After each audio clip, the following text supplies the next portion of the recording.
안녕하세요. 서울에서 살고 있는 40대 가정주부입니다. 이 이야기를 적을까 말까를 한참 동안 망설였습니다. 하지만 세상에는 이렇게 말도 안 되는 기가 막힌 일들도 있다란 걸 알려드리고 싶더라고요. 저는 주변에서 흔히 볼 수 있을 법한 별볼일 없는 평범한 사람이지만 이야기를 시작해보겠습니다. 지금으로부터 20년도 더 되었던 이야기라 조금은 가물가물하지만 최대한 기억을 살려 보았습니다. 저는 그 당시에 나름대로 학벌도 괜찮았었고 사업을 하시는 아버지 덕분에 항상 풍족한 삶을 살고 있었을 때였습니다. 그래서 금전적인 문제에는 크게 영향을 받지 않았기에 제가 하고 싶었던 일을 하고 있었죠. 남들이 보면 왜 그런 일을 하냐고 할 수도 있지만 제 직업은 어릴 때부터 꿈꿔왔었던 플로리스트였습니다. 요즘 같은 시대에는 나름대로 많은 사람들이 꽃을 사고는 하지만 20년 전만 하더라도 너무 경쟁력이 없는 직업이었죠. 하지만 저는 어릴 때부터 남들과는 유별나게 달리 꽃을 너무 사랑했었습니다. 그리고 단순히 꽃을 파는 사람이 되고 싶었던 게 아니었어요.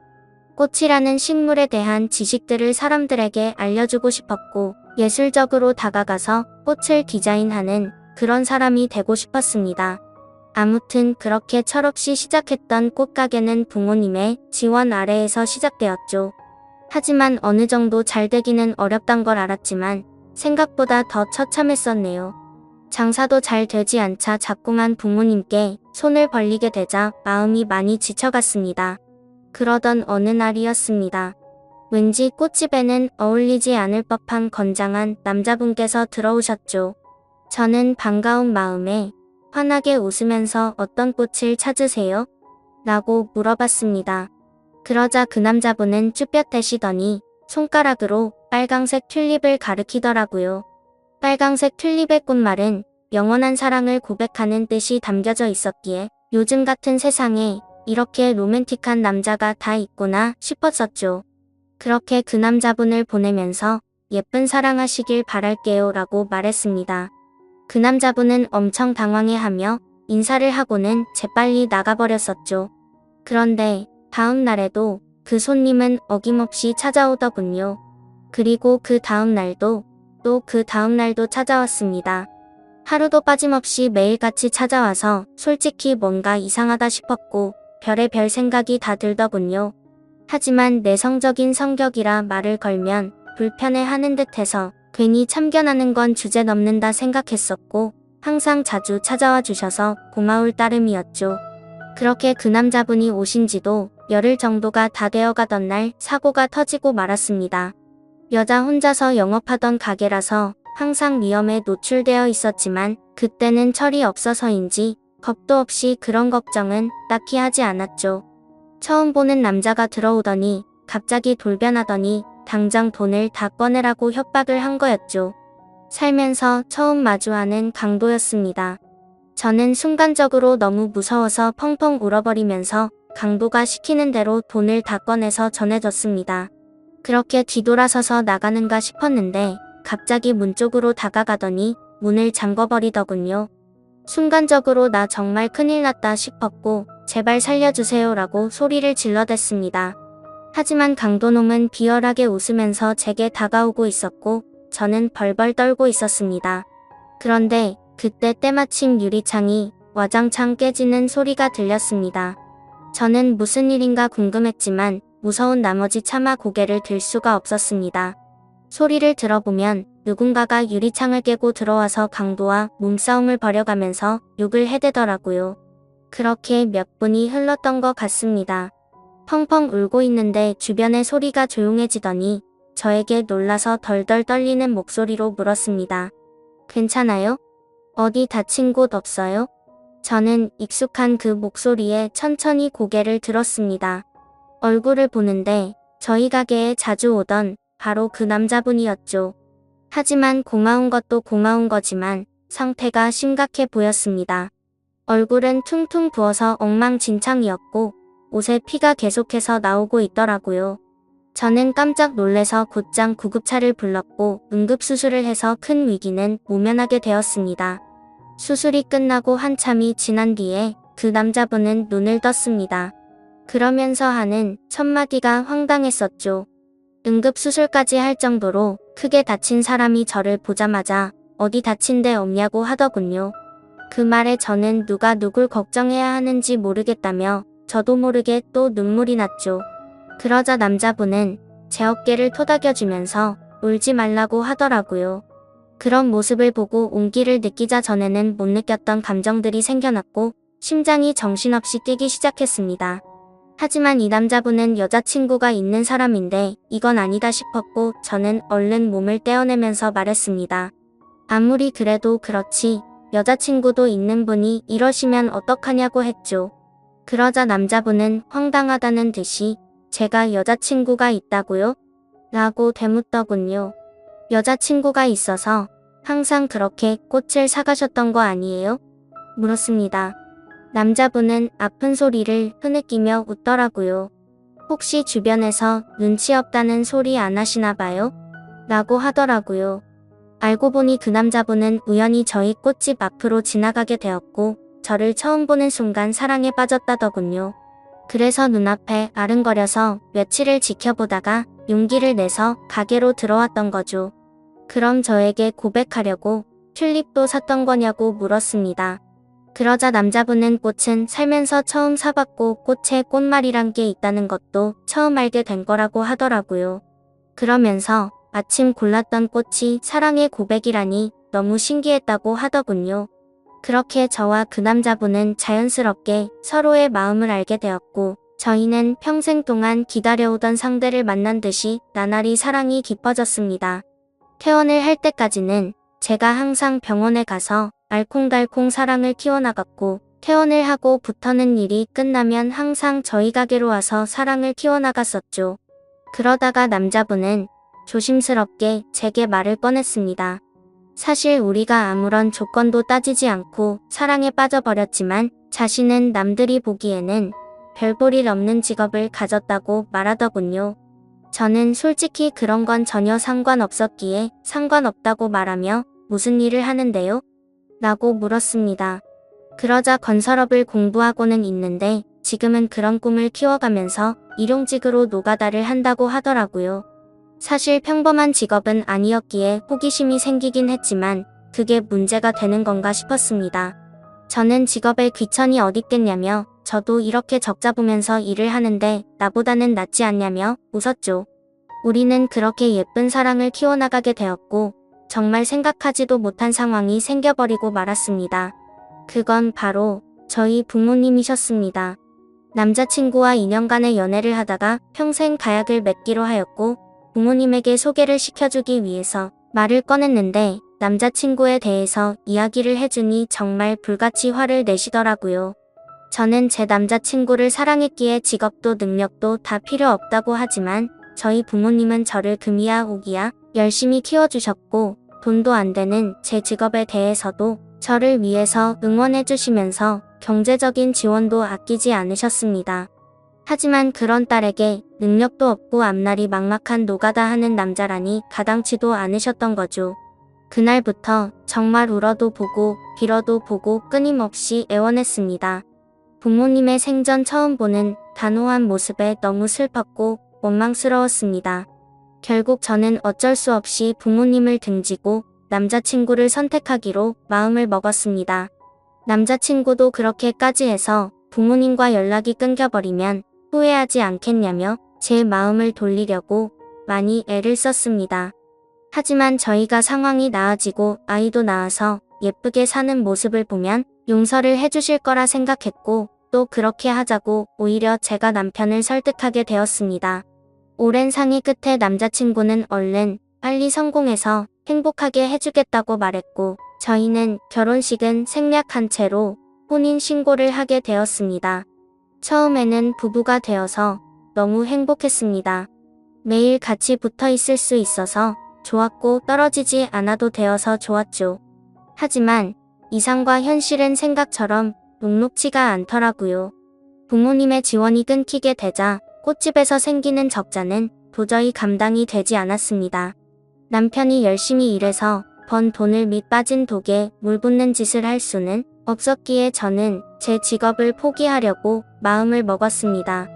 하지만 부동산 계약은 아직 1년이 넘게 남아있었고 가게를 열면 오히려 적자가 심해지는 상황이었죠. 결국에는 계약 기간이 만료될 때까지 가게는 빠지지 않았습니다. 그로 인해 보증금은 전부 다 사라진 지는 오래였고 권리금도 한 푼도 받지 못해서 오히려 빚만 몇천만 원이 생겨버렸습니다. 도움은 주지 못할 망정 빚까지 생기게 만드는 바람에 남편에게는 너무 미안했습니다. 그래서 결국 저도 빚이라도 갚는 게 최우선이다 싶어서 무작정 아르바이트 자리를 구하고 다녔고 결국에는 오전에는 홀서빙을 했고 저녁에는 주방 보조로 일을 하게 되었죠. 돈이라는 게 이렇게 벌기 어렵구나라는 걸 너무 절실하게 깨닫게 되었습니다. 그리고 빚이 생기고부터 이자가 어마어마하더군요. 남편과 함께 아무리 열심히 빚을 갚아도 빚은 너무 더디게 줄어들었고 삶에 힘들어질수록 서로에게 점점 지쳐가는 것 같았습니다. 연애 시절에는 한 번도 다툼이 없었는데 날이 갈수록 서로에게 짜증이 늘어가더군요. 아무튼 그렇게 악순환이 반복되던 어느 날 저희 부부에게는 더 큰 문제가 생기고 말았습니다. 자꾸만 소화가 안 되고 배가 더부룩했는데 저는 결국 쓰러지고 응급차에 실려 가버리게 됐던 거죠. 참 많이 암담했습니다. 사람이 많이 힘들다 보니 아픈 걱정보다도 돈 걱정이 앞서더군요. 경제적으로 어렵다 보니 보험은 이미 해지가 됐던 상황이었고 혹시나 큰 병이 아닐까 걱정이 이만저만이 아니었습니다. 하지만 슬픈 예감은 왜 틀리지 않는 걸까요? 의사 선생님은 검사 결과를 보더니 당장 입원해서 수술부터 하셔야겠다고 말하더군요. 지금 위쪽에 암이 발견됐는데 생각보다 크게 전이 되지는 않았는데 시간이 가면 갈수록 너무 위험한 상태라서 당장 수술 날짜를 잡아야 한다고 했습니다. 왜 한순간에 모든 게 엉망진창이 된 건지 너무 서러워서 펑펑 울었습니다. 남편도 아무 말 없이 고개를 숙이고 있었고 그런 모습을 보는데 남편이 원망스러웠죠. 제가 선택하고 설득해놓고는 결국에 저는 남편 탓을 하고 있었던 거죠. 남편은 구겨진 인상으로 조용히 밖으로 나갔습니다. 그리고는 며칠 동안 전화도 받지 않고 제 앞에 나타나지를 않았죠. 그러다가 양복을 멀끔히 차려입고 나타나서 이혼 서류를 내밀더니 정신나간 소리를 짓거리더군요.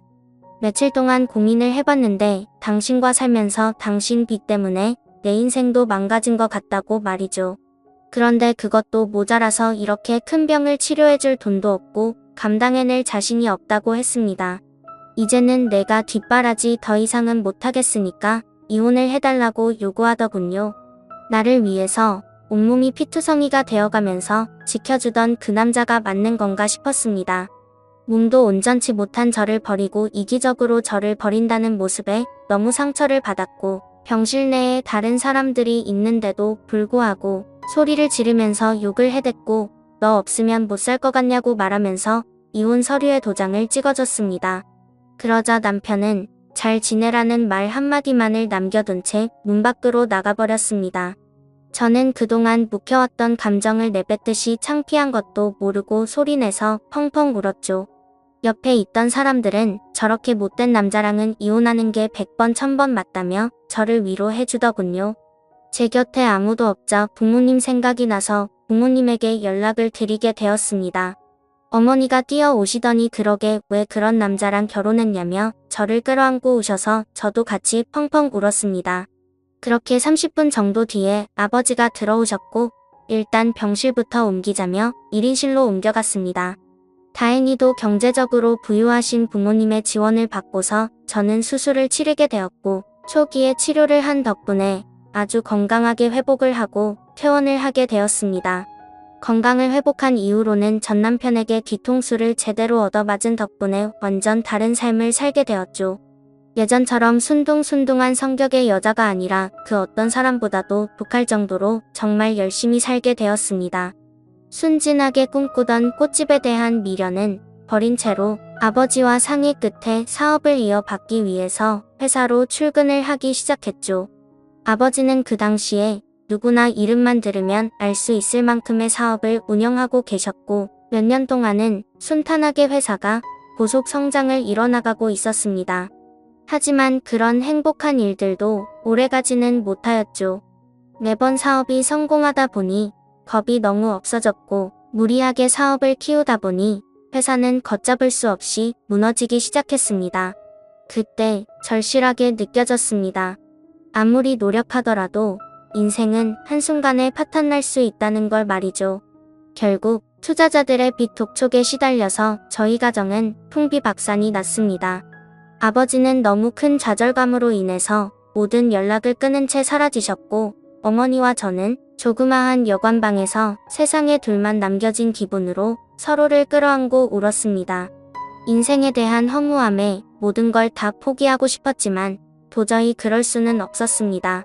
어머니와 저는 서로의 버팀목이 되어주면서 이대로 굶어 죽을 수는 없었기에 알바를 시작했습니다. 정말 최선을 다해서 열심히 살았던 것 같아요. 몇 년 동안을 단 하루도 쉬지 않고 일을 하게 됐고 모든 빚들을 다 청산하게 되었죠. 하지만 정말 너무 허무하게도 빚을 다 갚고 나서 몇 달이 지난 뒤 몇 년간 너무 무리를 하셨는지 제 어머니는 갑자기 일을 하던 중에 쓰러지게 되셨고 최선을 다해서 소생시켜보려고 했지만 결국에는 저를 혼자 두고서 세상을 떠나게 되셨습니다. 제 인생은 왜 이렇게 악몽 같은지 정말 너무 슬펐고 화가 났습니다. 결국 혼자서 어머니의 곁을 지키면서 장례식을 치르게 되었고 무책임하고 이기적인 아버지는 그 소식도 알 수 없었기에 끝내 나타나지를 않으셨죠. 앞으로 세상을 어떻게 살아야 하는 건지 막막했습니다. 너무 좌절스럽고 힘들었지만 통장에는 1억이라는 돈이 있었습니다. 제 어머니의 생명 보험금이 나왔던 거였죠. 정말 삶이 힘들었지만 예전에 제 암 수술을 할 때 보험이 없으면 너무 힘든 걸 잘 알았기에 어떻게든 보험은 잘 넣어두었기에 보험금을 받을 수 있었습니다. 이 돈으로 앞으로 어떻게 살아가야 할지 고민을 했습니다. 그래도 몇 년간 배워왔던 아버지의 사업을 다시 시작해보는 게 좋겠다 싶었습니다. 왜냐하면 그것 말고는 제가 할 수 있는 일이 전혀 없었기 때문이었죠. 그렇게 저는 다시 제 사업을 시작하게 되었고 1억이라는 자본금으로 시작해서 1년도 채 지나지 않아서 2억으로 늘어날 만큼 승승장구했습니다. 하지만 사업이라는 게 정말 녹록지가 않다라는 걸 뼈저리게 또다시 느꼈습니다. 사업은 승승장구하고 있었지만 거래하던 업체에서 물건 값을 지급받고는 잠적을 했던 거였죠. 내 인생은 어쩜 이렇게도 구질구질한 걸까 싶었습니다. 경찰에 신고를 하고 몇 달이 지나도록 사건에는 진전이 없었죠. 이미 저희 회사 말고도 여러 군데 회사에 같은 수법으로 사기를 쳤고 작정을 하고 해외로 도망친 상황이라 쉽게 해결되긴 어려울 것 같다더군요. 정말 매일같이 울면서 겨우 잠이 들 정도로 마음고생이 심했습니다. 하지만 그런 마음고생이 중요한 게 아니었죠. 시간이 가면 갈수록 당장 직원들의 급여부터 시작해서 은행의 이자 빚까지 모든 게 또 밀려가고 있었고 금세 신용불량이 되어버리더군요. 아무리 사정을 말해봤자 그런 건 전혀 소용이 없었습니다. 돌아오는 냉혹한 대답이 제 가슴을 미어터지게 만들 뿐이더라고요. 또 다시 이렇게 인생이 바닥으로 내려앉는 건가 싶었고 어머니의 목숨값으로 시작한 제 모든 걸 걸었던 사업이었는데 너무나도 절망적이었습니다. 그런데 사람이 죽으라는 법은 없다는 듯 희소식이 왔습니다.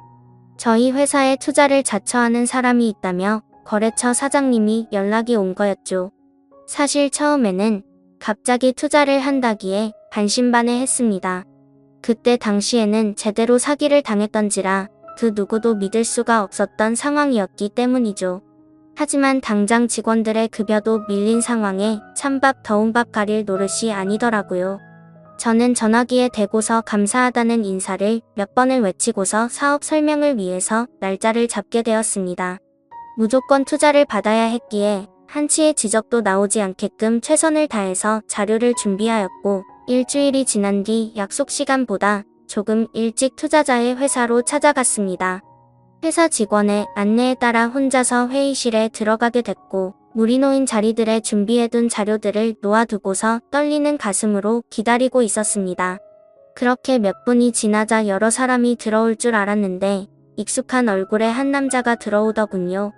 그건 바로 11년 전 제게 씻을 수 없는 상처를 주고 이혼을 했었던 바로 그 남자, 전 남편이었습니다. 저는 너무 당황해서 당신이 뭔데 여길 나타나냐고 말을 했죠. 그러자 전 남편은 내가 당신 회사에 투자하기로 한 사람이야 라고 말하더군요. 이게 무슨 헛소리인지 어안이 벙벙했습니다. 알고 보니 전 남편은 몇 년 전부터 이 회사를 시작하게 됐고 돈을 엄청나게 많이 벌고 있는 건설업계의 대표가 되어 있었습니다. 마음 같아서는 그냥 욕을 해버리고 뛰쳐나가고 싶었어요. 하지만 저로 인해 생활이 제대로 돌아가지 않는 직원들의 월급도 지급해야 했고 제 모든 걸 쏟아 부은 회사를 포기할 수는 없었기에 눈물을 머금고 참았습니다. 저는 결국 어쩔 수 없이 다시 인사를 드리면서 그럼 저희 회사에 대해서 설명할게요 라고 말했더니 전 남편은 설명은 필요 없다고 말하더군요. 그저 단순히 자신과 하룻밤만 같이 있어주면 곧바로 투자는 진행될 거라고 말하더군요. 그 말을 듣는데 기분이 너무 불쾌했고 자존심이 상했습니다. 하지만 최대한 내색하지 않고 말을 이어갔습니다. 당신 인간 같지 않은 건 잘 알았지만 몇 년 사이에 돈 좀 벌었다고 진짜 인간이길 포기한 거냐고 말했습니다. 전 남편은 관심 없으면 투자는 없던 걸로 하겠다면서 자리에서 일어나더니 생각할 시간이 필요한 거면 그렇게 하라며 명함을 주고는 나가버렸죠. 그날 집에 돌아가서 못된 전 남편의 행동에 너무 분했고 예전에 저를 버리고 갔을 때가 생각나서 분노를 못 참고 눈물이 터져버렸습니다. 그렇게 며칠 동안 고민을 해봤지만 답은 이미 정해져 있었습니다. 이미 급한 불을 끄느라 대출을 최대한 받은 상황이라 추가 대출도 불가능했고 신용불량이 되어서 아무 곳에서도 돈을 빌릴 수가 없었으니까요. 결국 어쩔 수 없이 명함에 적힌 번호로 연락을 하게 되었습니다. 전 남편은 약속 날짜와 시간을 제게 알려줬고 약속한 당일날 남편은 먼저 와서 호텔에 있는 고급스러운 레스토랑에서 기다리고 있었고 부드러운 스테이크와 엄청 비싼 와인까지 마셨습니다. 10년 전만 해도 그렇게 찌질했었던 남자였는데 이제는 아주 잘나가는 회사의 대표라니 감회가 새로웠습니다. 그렇다고 증오하는 마음은 너무 컸었기에 그 자리가 불쾌했고 기분이 나빴습니다. 그래서 말을 걸어도 무표정으로 대충 대답만 하고 있었죠.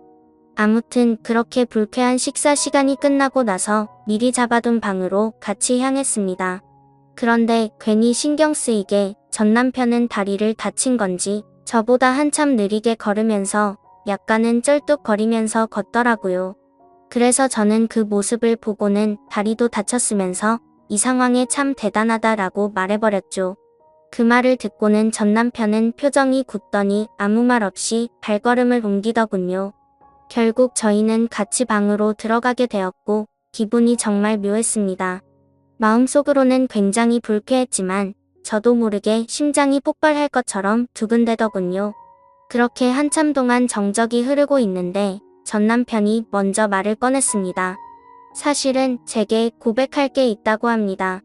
그 말을 듣는 순간 그럼 그렇지 그 큰 돈을 준다고 할 때부터 이상했다라고 생각하는데 전 남편은 갑자기 제 앞에서 자신의 바지를 내리더라고요. 그러자 드러난 남편의 다리에는 의족이 자리하고 있었습니다. 저는 깜짝 놀라서 발이 어쩌다 그렇게 된 거냐며 놀라서 물어보았죠. 전 남편은 저와 헤어지고 나서 몇 달 뒤에 노가다를 하다가 사고가 났었답니다. 지금에서야 이렇게 용기를 내서 미안하다면서 눈물을 흘리더군요. 그러고서는 그때 왜 내가 그런 선택을 하게 된 건지 말을 이어갔습니다. 사실 남편은 저와 이혼을 하게 된 이유가 저의 수술을 위해서였답니다. 남편은 병원에 없던 그 며칠 동안 어떻게든 돈을 마련해 보려고 온갖 방법을 썼었다네요. 그러다 결국 걷잡을 수 없는 실수를 저지르고 말았죠. 대출은 당연히 불가능했고 단기간에 돈을 벌 수 있는 건 도박에 모든 걸 걸었답니다. 이틀 동안 잠도 안 자고 했지만 결국에는 집에 보증금은 물론이고 모든 전 재산을 잃어버리게 되었답니다. 너무 절망스러워서 살고 싶은 생각이 없었지만 아픈 저를 두고서 무책임하게 그렇게 할 수는 없었기에 모든 자존심을 버려두고 저희 아버지 회사로 찾아가서 무릎을 꿇고 빌었답니다. 하지만 아버지의 반응은 너무 단호했고 그 모습을 보고는 자신이 제 곁을 떠날 테니 제발 살려달라고 했었던 거죠. 그렇게 남편은 제 정을 떼어내고 떠나려고 무심한 척 이혼을 요구했었고 그날부터 단 하루도 제 생각을 하지 않은 날이 없었다고 말했습니다. 그저 자신의 머릿속에는 얼른 빨리 건설업으로 성공을 해서 저희 부모님께 당당한 남자가 되어서 돌아오려는 생각만 하면서 살았다네요. 그런 나머지 너무 무리하게 일을 하게 되었고 피곤한 나머지 잠깐 졸았는데 그 찰나의 실수로 인해 공사 중이던 아파트에서 추락을 하면서 한쪽 다리는 돌이킬 수 없는 부상을 입고서 결국 절단을 하게 된 거였습니다. 그래서 그런 꼴로는 도저히 제 곁으로 다가올 용기가 나지 않았고 오히려 제 소식을 멀리하고 정신 나간 사람처럼 오로지 일에만 전념했었다고 합니다. 결국에 전 남편은 건설업계에 반드시 필요한 아이템으로 큰 성공을 하게 되었고 그때부터는 제 소식도 알아보고 어떻게 살았는지 알게 되었다고 하더군요.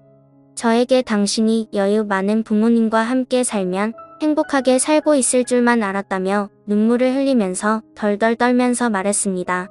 그런 큰 아픔을 겪으면서 얼마나 세상이 원망스러웠을까 싶었고 너무 슬퍼서 매일같이 울었다네요. 하지만 10년이라는 긴 시간이 흘러버렸고 제 앞에 나서기에는 도저히 용기가 나지 않았답니다.